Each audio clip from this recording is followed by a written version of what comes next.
Over to you, Alex. Thanks very much, Sarah. Good morning, everyone. Thanks for joining our webinar on Friday, and apologies for shifting this webinar from where it was scheduled originally to today. Well, that was for some unfortunate events. So we much appreciate that you found time to join today. So let me start with the webinar. It's the topics I'm going to discuss to present are diffraction and reflections, modeling of these two effects in ICS Telecom.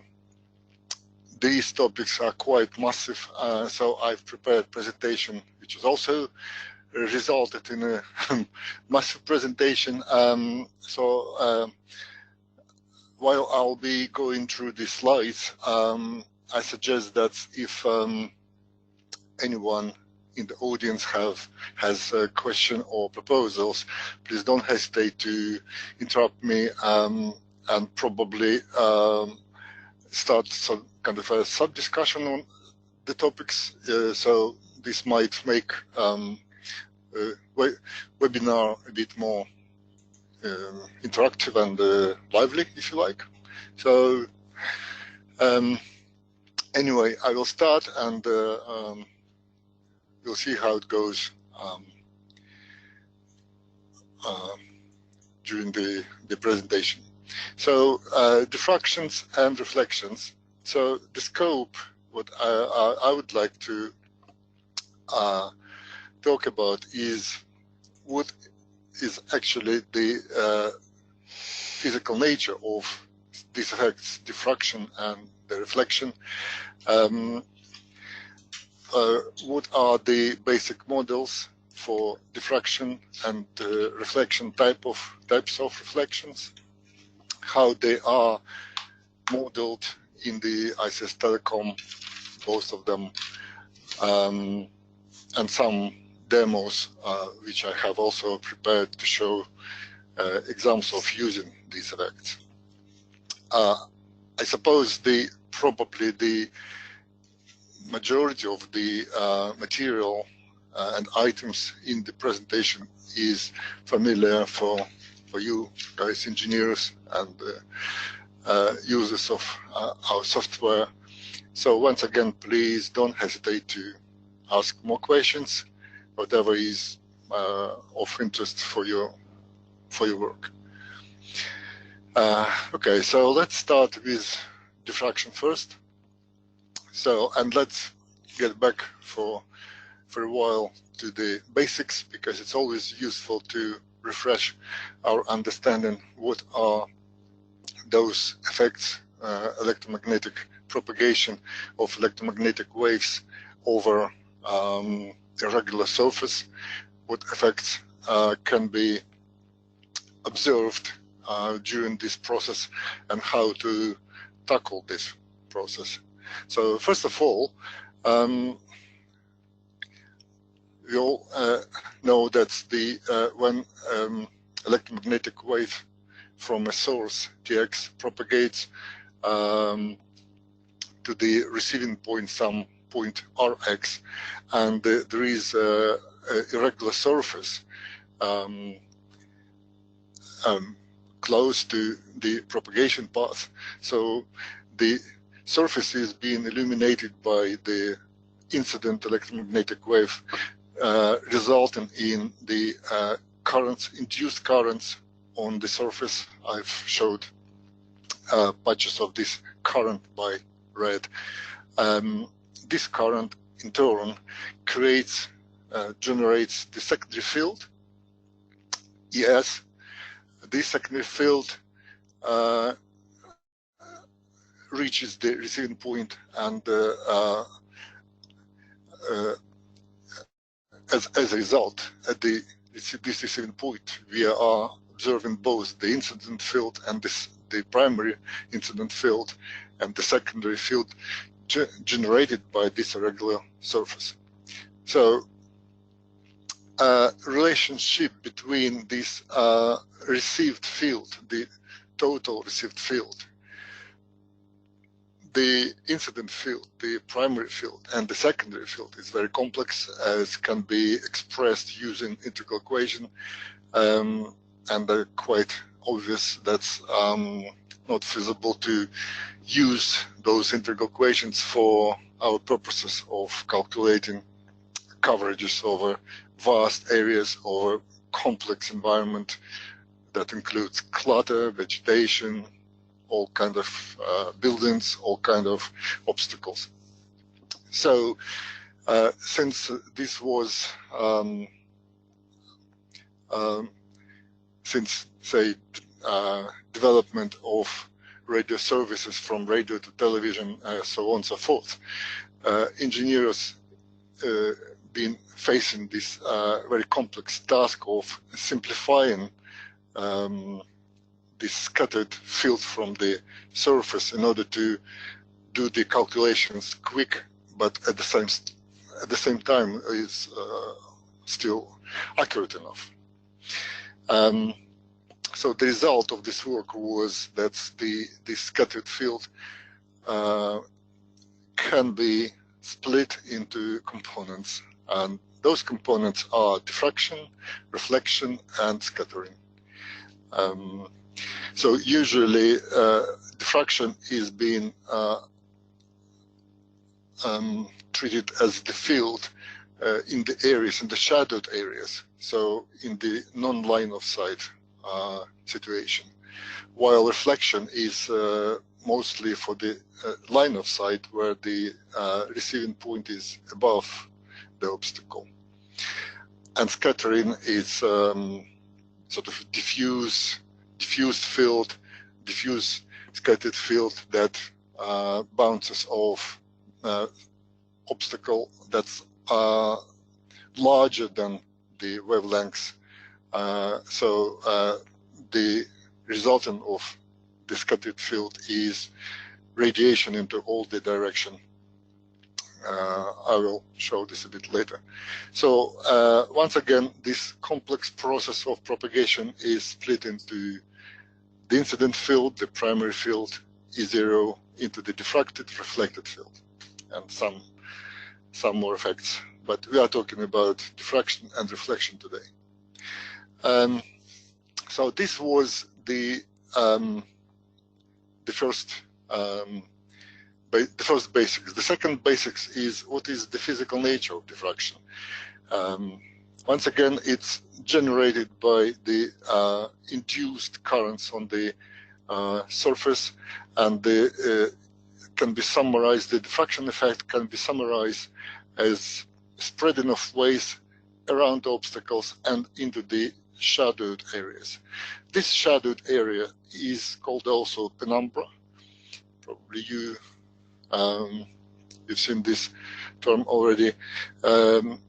It's the size, the dimension of this shadow area, penumbra, can be roughly estimated using this equation that includes the wavelengths of the incident field and the effective earth radius. And that's a little drawing to show what actually this W value penumbra area is. When a transmitter sends its signal towards the receiver and hits an obstacle in the propagation path, and the height of this obstacle is above the line of sight, and say it 60% above the line of sight and 60% of the radius of the first Fresnel zone. So this is use the definition of this clearance ratio 60%, and until the distance where the troposcatter effects prevail the diffracted field. This is called diffraction zone of a transmitter. So before the obstacle, this is just a clear line of sight propagation. Then from this point and further towards the receiver, that's the diffraction zone of a transmitter. Please note that diffracted field exists not only in the shadowed area below the line of sight, but also some of it can be received above the line of sight.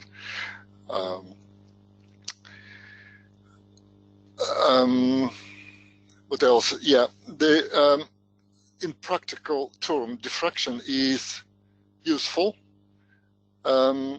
because it can be used to provide coverage where there is no clear line of sight, and but still the coverage has to be provided in shadowed mountains or hilly areas, and there are examples where diffraction is actually used to provide such a coverage. For example, in Switzerland, when planning the digital transmission television network, diffraction was widely used and successfully used. Right. Now let's have a quick look at the basic diffraction models, because this type of the irregular terrain, as was shown on the first slide, well, clearly is very hard to put into any practical equations and work out solution for those equations. So the engineers need to simplify this irregular terrain and to represent it as a sort of a combination of simpler shapes, if you like. I will be referring to the ITU document 526, which is the propagation by diffraction, because, well, ICS Telecom, the philosophy of our software to be based on ITU documents, and this is one of the most important one for diffraction. So the first propagation, the first basic diffraction shape in the ITU 526 is the diffraction of a spherical Earth. Spherical Earth, the sphere. For the long distance propagation, this effect is quite important, and it's and probably this is why it's considered as the first propagation diffraction mechanism in this ITU 526 document. So that's the spherical Earth we have. We have the transmitter, we have the receiver. To those of you who is familiar with the complex calculations in complex space, they know that mathematically this problem of propagation over a sphere or a cylinder can be solved by using the residue series formula. And this approach is taken to solve diffraction over the spherical Earth. Fortunately, it's only the first term of the series is required. It's accurate enough for the trans-horizon propagation, but also to some extent to the propagation on the horizon. Here, that's the, well, there's the even mentioned that's the maximum error if it's near the horizon propagation is about 2 dBs. So it's still accurate enough if you use only the first term of. If you want to use more accurate propagation solution, there is the ITU software which is called ground wave, GR wave, that takes into account more residue series terms, or alternatively, sorry, in this ITU 526 there is the series of nomograms, which also can be used to predict this diffraction more accurately. Finally, it is quite obvious that the diffraction loss depends on the electrical characteristics of the surface, on the frequency and the effective radius. That's quite obvious. So the second basic diffraction model in ITU 526 is the single knife edge diffraction obstacle.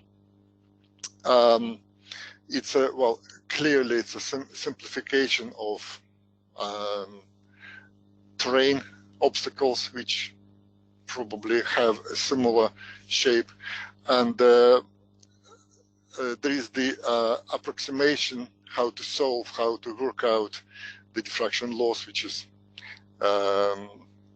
presented here on this by this formula. So this J is the diffraction loss.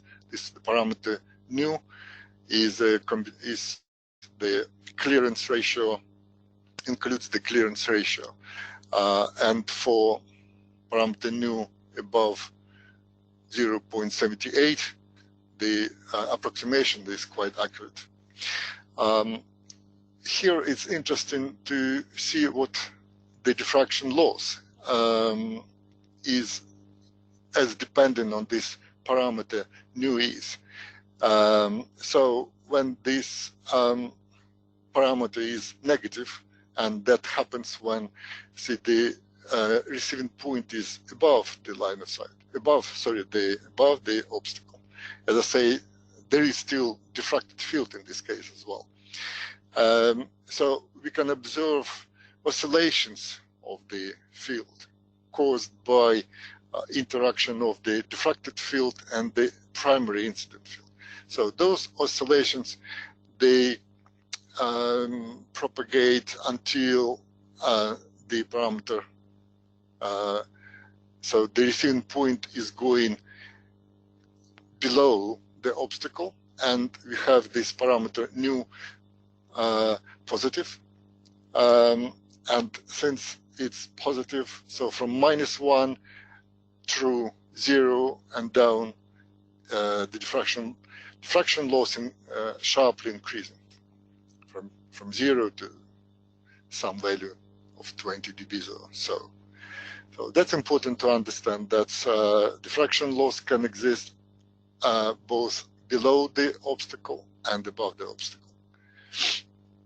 So that's the second diffraction model, the single knife edge. The third one is single rounded obstacle. Need for this type of the object, of diffraction object, is can be explained by the fact that the knife edge diffraction is actually quite an optimistic approximation. So it underestimates the diffraction loss compared to the real life, say, when compared to measurements. So this caused consideration of more complex objects into the propagation path, and one of them is the rounded obstacle. Well, this is the formula for additional losses due to the curvature of this obstacle, which depends. So this T from M and N, that's the additional losses. When the radius of this object kind of is close to some small value or to 0, so the total diffraction loss of this obstacle tends to be going back to the knife edge, which is this J from there. So it's two terms, the knife edge plus additional correction term TMN, and then we can use this as a presentation of, I don't know, rounded hills on the terrain or some other diffraction objects. So that's, we consider 3 diffraction shapes, diffraction objects, which are described in the ITU 526, and they are used to build complex propagation path. All those three basic diffraction shapes and models. So respectively, in the ISS Telecom, those simple basic elements, diffraction elements, represented by diffraction models, which are DGU 66 and 91. So let's start considering these two very important models. DGU 66 is referenced by ITU 526. DGU 91 is not referenced, but still used. So the main idea of this model is to select only the primary LP diffracting knife edge along the propagation path, and use it as a diffracting point.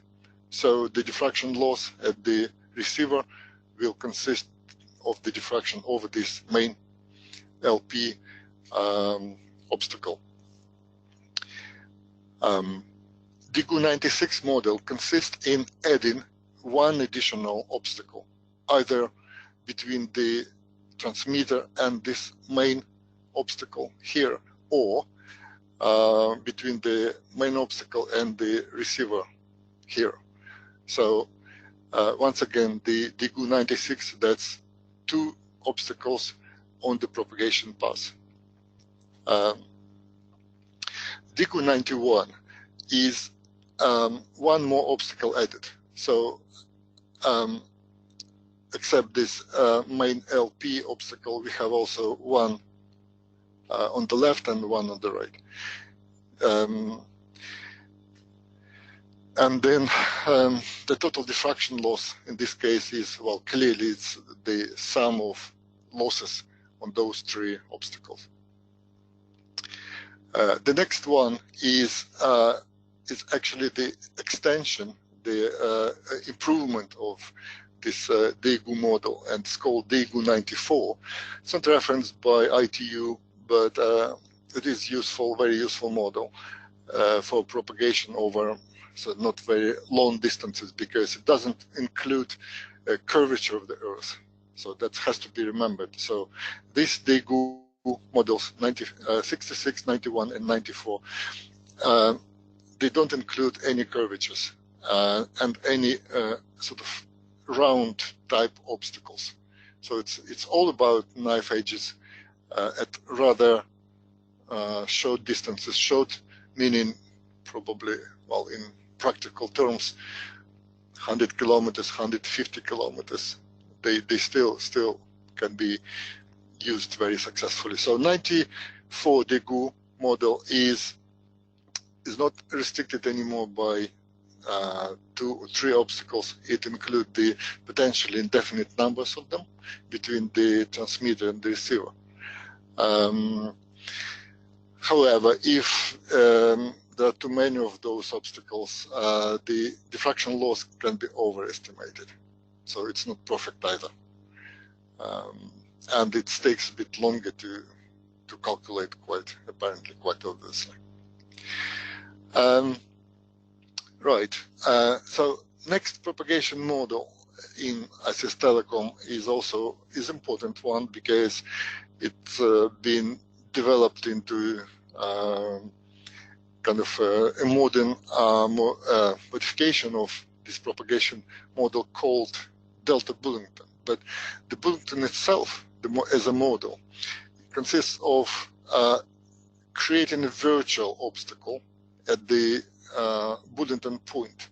So it's a bit artificial construction between the transmitter and the receiver. 2 lines drawn at the horizon, TX and RX, and and then at the cross-section of those two lines, the virtual obstacle is built, and knife edge diffraction, it's used to calculate the knife edge diffraction over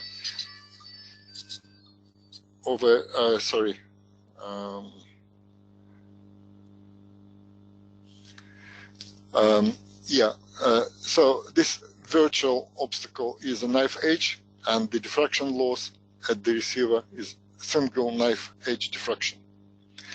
As I say, it tends also to underestimate the diffraction loss. It's less accurate compared to, for example, to Daegu mechanisms. So delta Bullington it's a relatively modern improvement of the Bullington diffraction model. It's included into the propagation model 1812-4. To those who's familiar with this model, probably know all about it.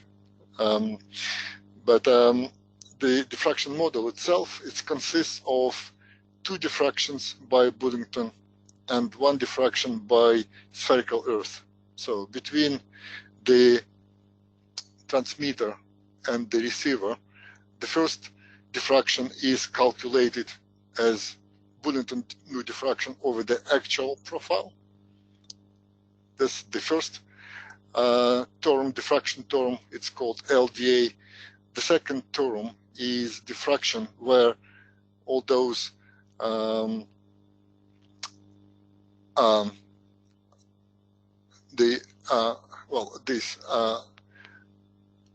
uneven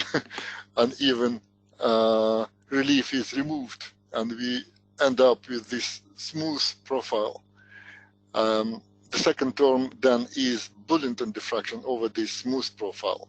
So once again, the Bullington point is created and diffraction is calculated. And finally, the spherical Earth between the TX and RX point, that's the third SPH diffraction term.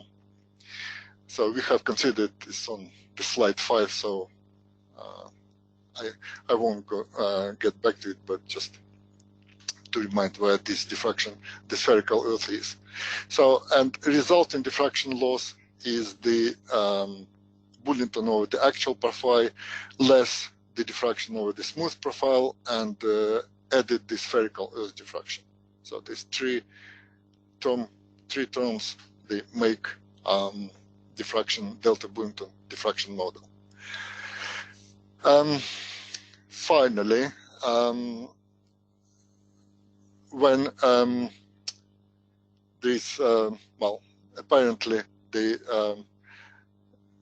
propagation path is a complex structure which includes both round obstacle, knife edges, whatever. So in order to take into account those variety of diffracting objects, there is the model which is called round mask and another model which is called cylinder. So the round mask, it's one single round obstacle included into the propagation path along with the knife edges. Cylinder method is the all rounded obstacles instead of knife edges along the propagation path. So they're also available in the ICS Telecom, and sometimes it's useful to consider using them when the propagation path is really more of this type of round obstacles rather than the knife edges. Right. The other diffraction options, well, first of all, probably if I may, I just refer quickly to the ICS Telecom screen. So those diffraction options, they all presented in this propagation models window, which you are familiar with very well. So we have just looked at this diffraction geometry on the upper half of the window. So DGU, three variants of DGU, Bullington, Delta Bullington, the round mask, the cylinders. Visibility indoor, no diffraction loss, that's also options. And there are those other diffraction options which I put on my slide in here, and then include, as I say, the visibility indoor methods. So in this case, there's no diffraction loss. And a similar option, not the same, but similar, where no diffraction loss, but the Fresnel zone attenuation is taken into account, those two options. Finally, this also, a user can tick the box for lateral diffraction. Lateral diffraction, it's not the knife edge diffraction, it's actually diffraction over a wedge of an arbitrary angle. Calculation of the diffraction of such an object is done via the universal theory of diffraction, well, some approximation of it. So it takes quite a long time to calculate, and it's not advisable to use in the, well, say, conventional coverage calculations over large areas, but rather smaller projects which include the building layer.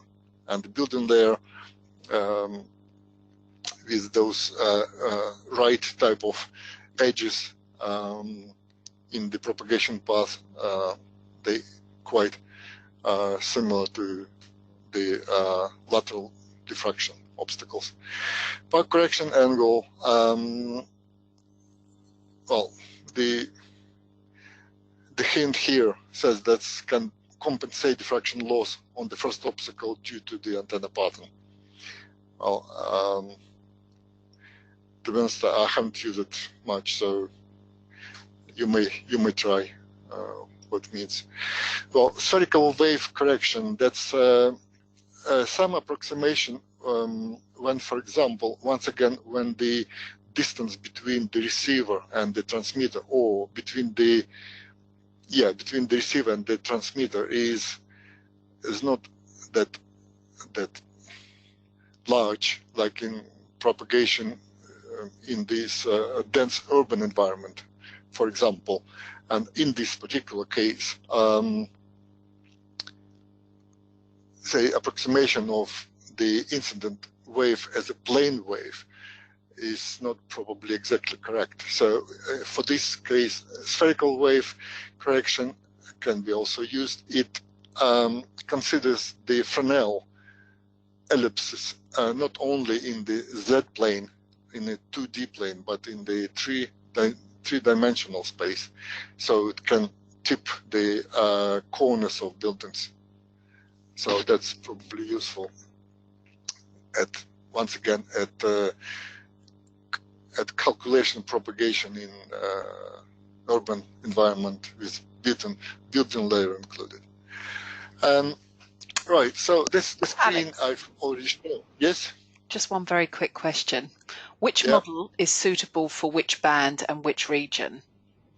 In actual fact, how do you determine which model is appropriate for a calculation? If I may, I will answer this question a bit later. I have a summary of diffraction at the end of diffraction part, and that's kind of, it's a little guidance how to choose a diffraction model. That's fabulous. Thank you for that, Alex. Okay. Okay. So let's proceed with this propagation models screen. I've briefly showed it already. So as you all know, there is it can be sort of split into upper and lower halves. So the upper half showed here. It's how a user builds the propagation model from components, if you like. So the first is the free space loss, which can include corrections for the antenna type here. The next component is diffraction, which is a list of diffraction models we discussed already, and the user can tick one of them which is more appropriate from his point of view. The third one is the subpath attenuation. Well, briefly, subpath attenuation is a correction to diffraction because, as I say, the case with diffraction, it's in most of the propagation scenarios, the diffraction loss is underestimated. So the subpath attenuation was constructed to compensate to this deficit of losses due to diffraction only. Alex? Yes? I do have another question about subpath attenuation. Would you like to take it now? Yeah, go ahead. Yes, please. Yeah. How do you choose the correct subpath attenuation for a given diffraction model? So it's how do you choose the correct subpath attenuation for a given diffraction model? Okay, yeah, it's good question. And the answer is on the next slide, where we use the propagation methods. So unlike the previous slides where we manually construct our propagation model, here we have the set of propagation methods preset in the software. So we can click on those propagation models, and if I may go back to my demo here. So as you know, the all propagation method can be split roughly into three categories. So the empirical, deterministic, the statistical, and the mixture of them. So at the moment we're dealing with diffraction and subpath attenuation, which are features of the deterministic models. So deterministic models, 5 to 5, 5 to 6, one of them. So if I click on this propagation model, so diffraction and subpath attenuation is preset and they're chosen automatically. And the same happens with all deterministic models. So for DGU 66, DGU 66 for the both, for diffraction and subpath attenuation. 1812, the same idea, delta Bullington. 452, close, delta Bullington, or diffraction. There is a choice of diffraction for 452 model as DGU 66 or DGU 91. So the answer to the question is, if you use the preset deterministic model, the subpath attenuation is also default subpath attenuation relevant to this propagation model is already preset, and that's advisable not to change it. That's great. Thank you for that, Alex. Okay. Right. So that's here was what we have actually reviewed, those propagation methods, preset propagation methods, and what is included into them. So diffraction and subpath attenuation, part of all these preset models, methods. And once again, it's not advisable to tweak. If you chosen deterministic model, the system sets the diffraction and subpath attenuation, please use it. Don't change it. What is also worthwhile having a closer look is the diffraction factor. That's a part of clutter settings in the ISIS Telecom. It's in this column for clutter settings here, having the default value of 1. And it's used actually to vary the clutter height by applying coefficient from 0 to 1 to the clutter height. So how it works, I probably better show on the real profile from my transmitter point to the receiving point. So I have flat surface here, which is really flat. There's no relief at all, so it's completely flat. And I place here a piece of clutter between the transmitter and the receiver. So at this particular case, this clutter type is number 2, as can be seen here in the window C. So it's number 2 clutter. When I open the clutter window, it's number 2 is, for some reason, it's suburban, but well, never mind. It has the flat absorption of 15 dBs. The clutter height is 30 meters. It has the diffraction factor. The default value is 1. And you see the result of the field strength within the clutter is drops from the value of some 55 dB microvolts down to the lowest would be 4 dBs. And this drop, this attenuation within the clutter includes the flat absorption, which is 15 dB. Then it includes the diffraction loss, which in my case was supposed to be the GU 94. Yeah. So in this particular case, from the value of 51 dB microvolts, it goes down to 6, and this difference includes the GU diffraction 12.7 dB, the subpath attenuation 17.2 dB, and the flat absorption of 15 dBs. So back to the slide.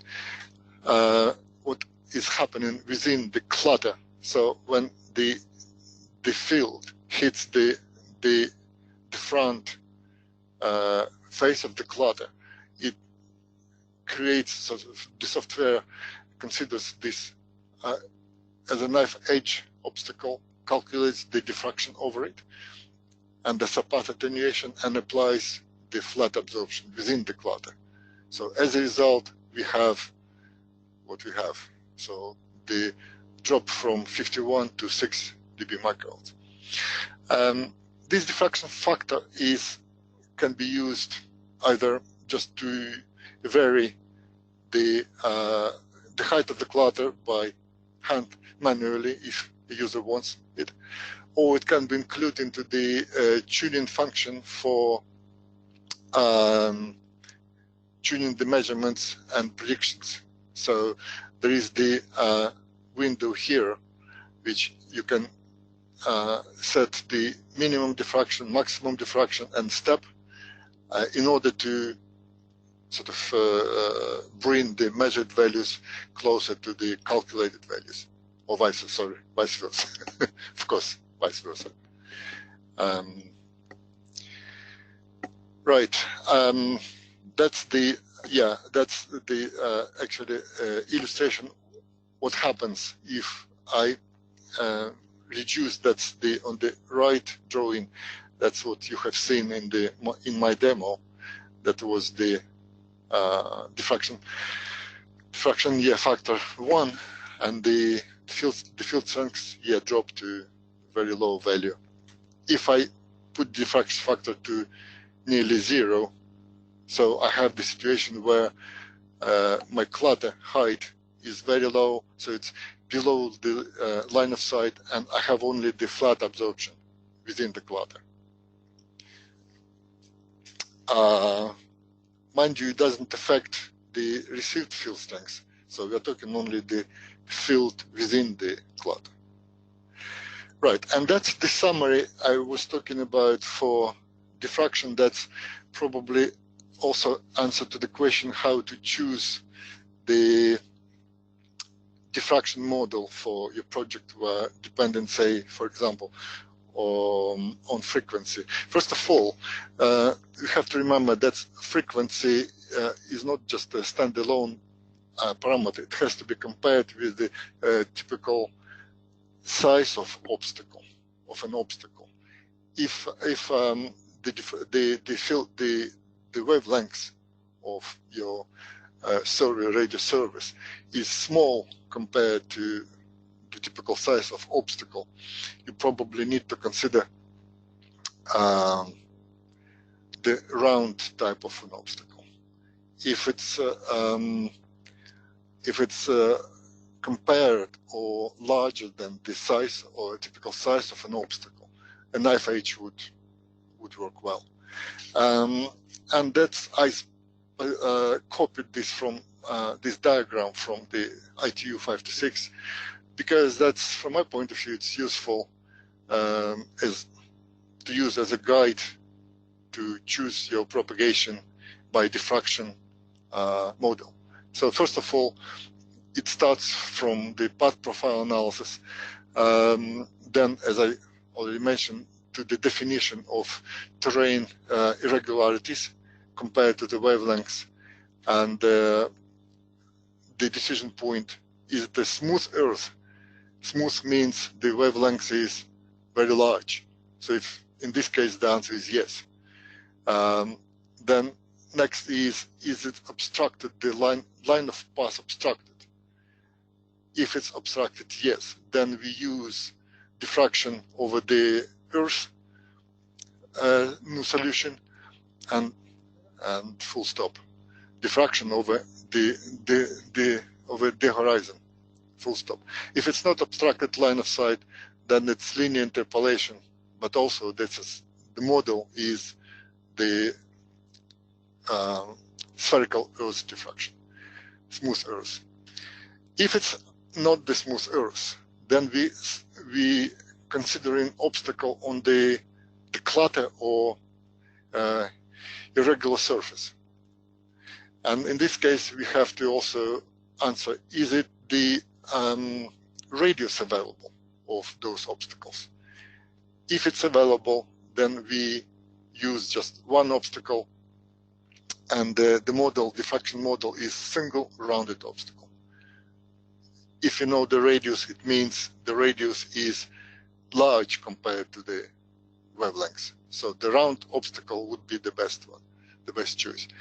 If it's the radius is not available, usually it means it's smaller than the wavelengths, and the knife edge would be the solution. Yeah, sorry, this one obstacle or more obstacles. So in this case, we're single or multiple. And this, so if you remember this, the cylinder model, or the round, what is called round model, or the cylinder model. So these models available in our software. Right, knife edge.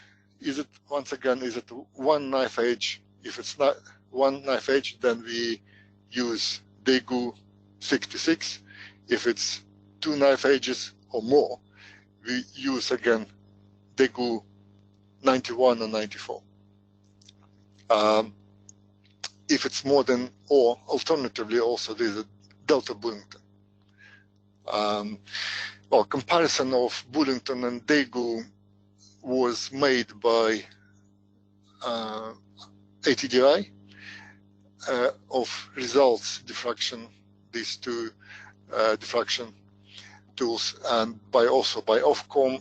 The finding was that they're quite comparable regarding diffraction, but the difference is that Daegu doesn't include the spherical or round obstacle objects, while the model 1812, which Delta Bullington is part of, includes both the spherical earth diffraction, the round obstacle, plus ducting and troposcattering. So it's, at the moment, it's probably more developed propagation model, but at the expense of being slow. Right, so that's all I wanted to say about diffraction. I made it in 50 minutes, so I have 10 minutes for reflections, which is probably enough. So if you have any questions for diffractions now, please go ahead. If you want to put your hands up, or you can use the questions toolbar for any questions on diffraction. If not, we can always pick them up at the end. Alex, we don't seem to have any come in. What I suggest is we keep going and we get started on the reflections. Thank you. Okay, thank you. Reflections also is part of the propagation process, but this time the reflections are secondary field created by the induced current on the surface above the obstacle, when the receiving point is above the obstacle. Usually there are three types of reflections considered, which is the specular reflections, when the incident angle and the secondary, the re-radiated field direction angles are the same. So alpha, beta, two angles describing incident field and the reflected field. For these specular reflections, usually the assumption is the wavelength is large compared with this any type of irregularities on the surface.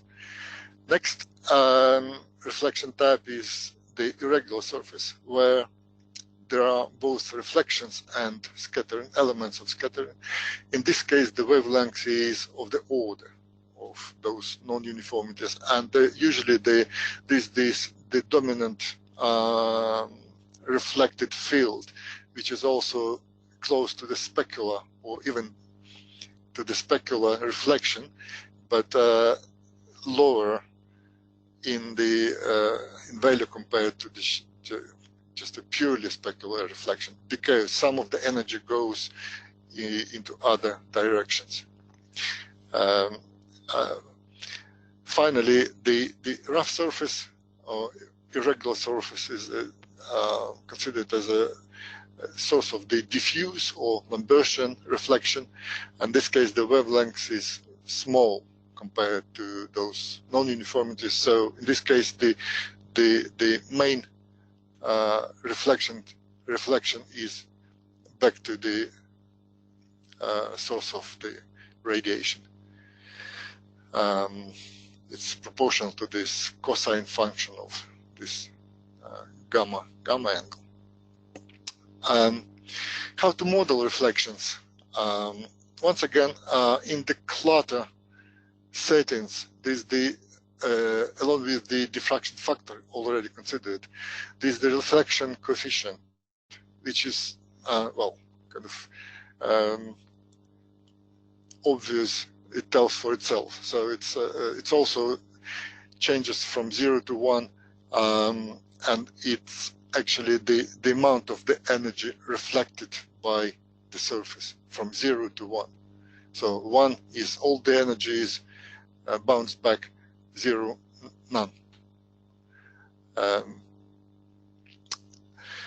In the ISS Telecom, we can consider both 2D reflections and 3D reflections.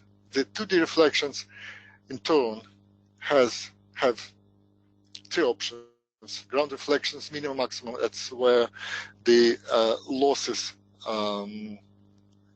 vary, losses to gains.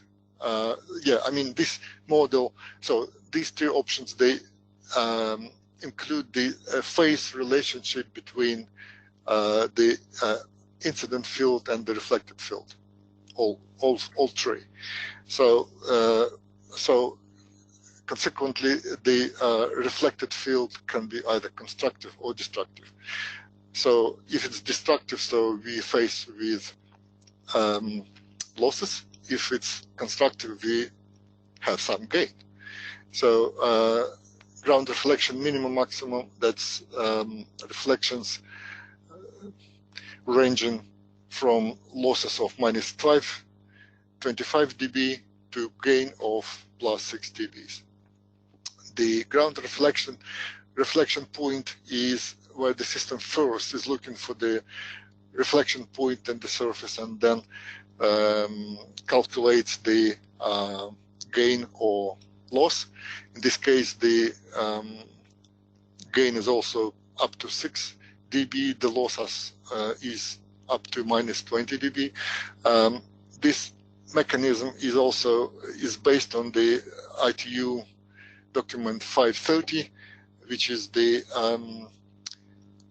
planning point-to-point radio transmission, and that includes all type of reflection and recommendations how to minimize possible damage of those reflections, in particular for microwave links, point-to-point. The third option is ground reflection, minimum, maximum, but for the flat Earth. So it's similar to the first one, but for the flat Earth. So those 2D reflections, they are available in the choice of the propagation model window. Here, 2D reflections, so a user can, if, for example, I activate ground reflections for my project here, for my profile, which is from point A to point B. So we can see slight variations of the resultant field caused by reflections. If I, in turn, change the clutter of, in this case, this is the open clutter, the reflection coefficients from 0.25 to 1. So I clearly see this, the pattern of standing waves here. So those minima, maxima, you can see here. So that's maxima, the minima, and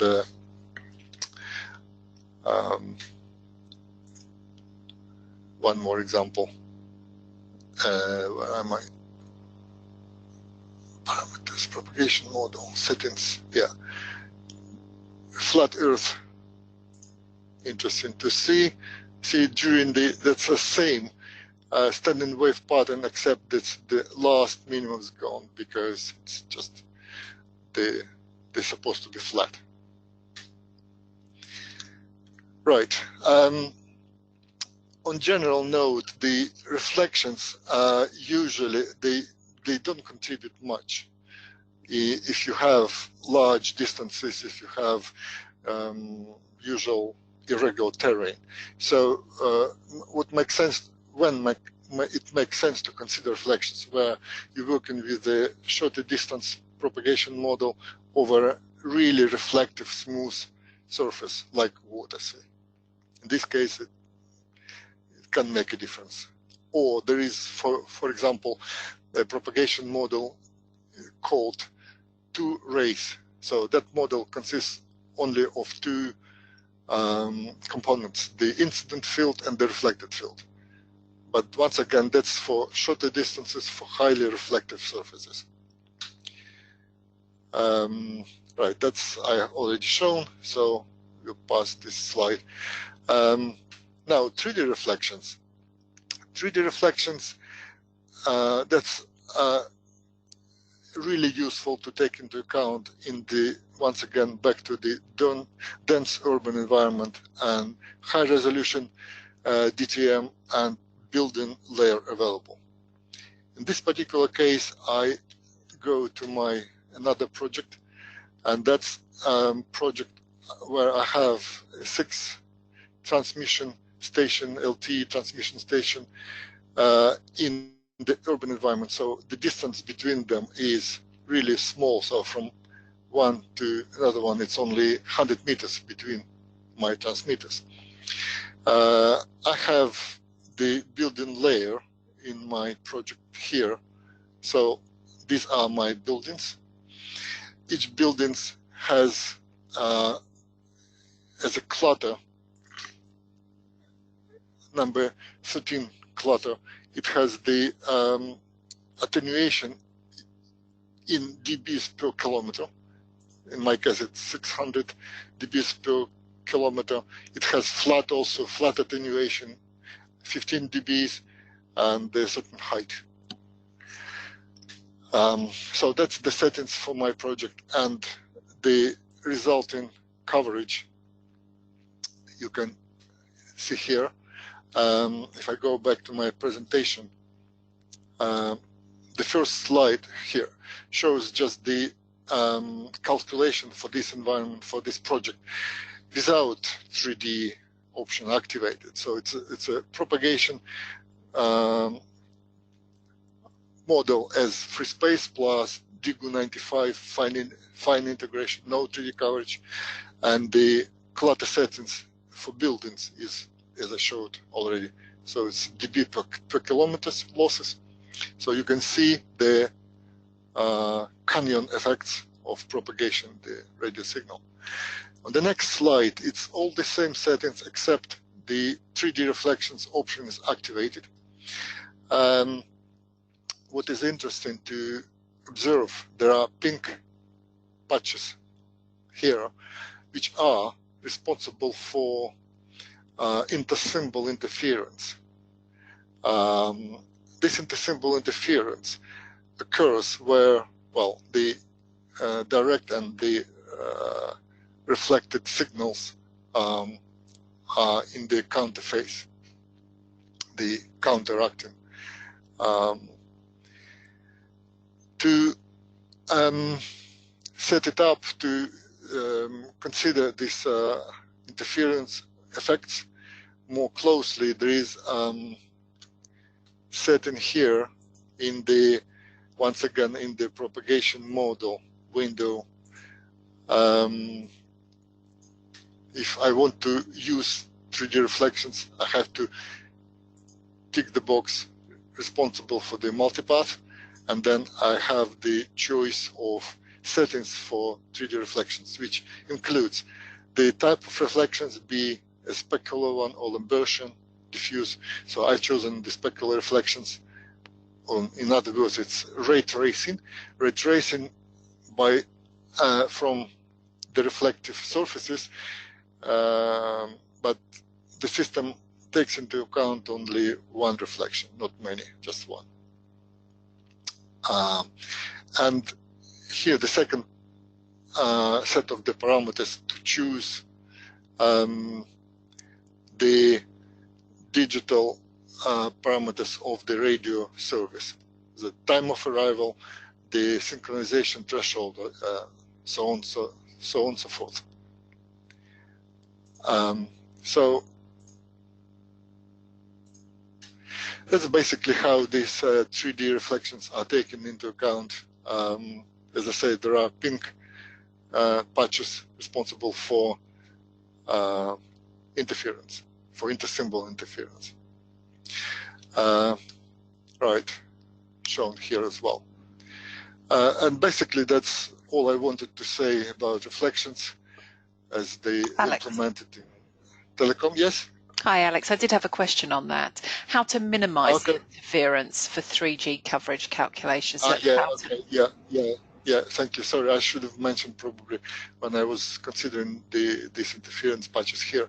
Yeah, that's once again back to our propagation model settings. So the multipath, as I briefly mentioned, but I didn't elaborate on this. So the parameters for digital service include the time of arrival. So, and here, this maximum delta time of arrival for constructive field strength. So at the moment it's just 0. So I have no allowance for digital constructive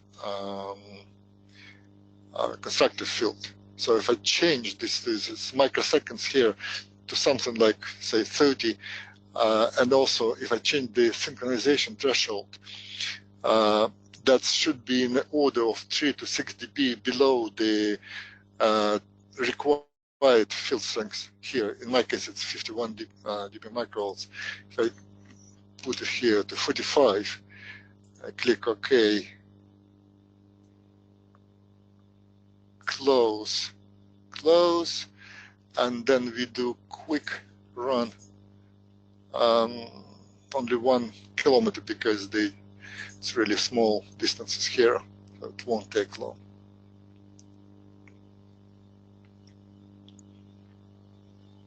For digital services, that's really important to consider the difference of time of arrival. And in this case, the interference, intersymbol interference, will be minimized.